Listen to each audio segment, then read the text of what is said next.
It has been 2 years since you can get a Mexican pizza at Taco Bell, but today it is officially back on the menu. In this video, I'm going to show you how to make one at home that's double the size, less calories, and you can eat every day without it affecting your waistline. We start by getting our seasoning mix together. For this, we'll grab a bowl and add 8 grams chili powder, 8 grams cumin, 8 grams smoked paprika or regular paprika if you don't have smoked, 1 gram dried oregano, 3 grams coriander, and 3 grams MSG. Mix it together and put it off to the side. By the way, if you are missing one of these spices, don't worry about it. This will still make an excellent Mexican pizza. Then we will grab an onion, cut it in half, take the first layer off, and dice it as thin as possible. Put this off to the side as well. Let's get 2 things done at once, and while we cook our meat, let's prep our tortillas. Start by preheating your oven to 350 degrees. Grab a pan, put some aluminum foil down, and put your tortillas on the pan. I am using the Carb Counter Soft Taco Tortillas because they are only 45 calories a piece and crisp up really nicely in the oven. Spray the tortillas very quickly on each side with oil, throw them in the oven, and set a timer for 10 minutes. Today we are using 96.4 ground beef because there will be so much added flavor with the seasonings and wet ingredients that we add that we won't need any more fat. So we'll get a pan on medium-high heat, and once preheated, we will add our ground beef. With your spatula, begin breaking the meat down so it is spread across the pan. At this point, I add about 4 grams of salt across the meat and then use a potato masher to keep grinding the meat down. If you don't have a potato masher, feel free to keep using your spatula and break the meat down the best that you can.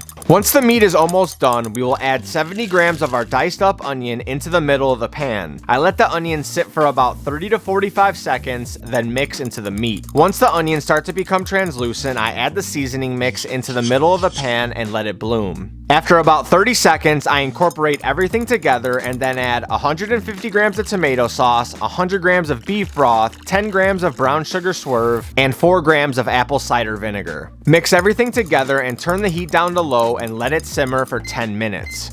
This lets the meat take on an insane amount of flavor and keeps it from dripping all over your shirt and pants when you are eating it. The timer for the tortillas should have went off right about now, and we need to flip the tortillas over. Set another 10-minute timer, and in the meantime, we will shred our cheese. For that, I am using a reduced fat Colby Jack that melts perfectly in the oven. If a pre-shredded cheese is all you have, feel free to use that as well. As the timer is going off, you know your meat is ready if it looks like this, aka thick with 3 C's, and your tortillas should be crispy all the way through. Now, keep your oven on because we will need it in just a minute. By the way, I recommend trying your meat at this point to see if you need to add any more salt or brown sugar to your taste.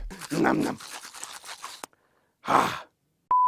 Time to build. Grab one of your tortillas and a can of fat-free refried beans like this one and add 80 grams to the top. Then add 110 grams of your meat mixture, which will stick perfectly to the beans. Place your other tortilla on top of that and then add about 20 grams of an enchilada sauce and spread evenly. Lastly, put 28 grams of your shredded cheese across the top, put it back on your pan, and throw it in the oven for an additional 8 to 10 minutes. When finished, garnish with some chopped tomatoes and optional fresh cilantro, then grab some of your extra fire sauce packets you have laying around and enjoy. You have enough meat to make nearly 6 Mexican pizzas, but if you want to make a beefy 5-layer with some of that meat instead, you should check out this video here because it uses almost all of the same ingredients and is under 300 calories. Until next time, deuces.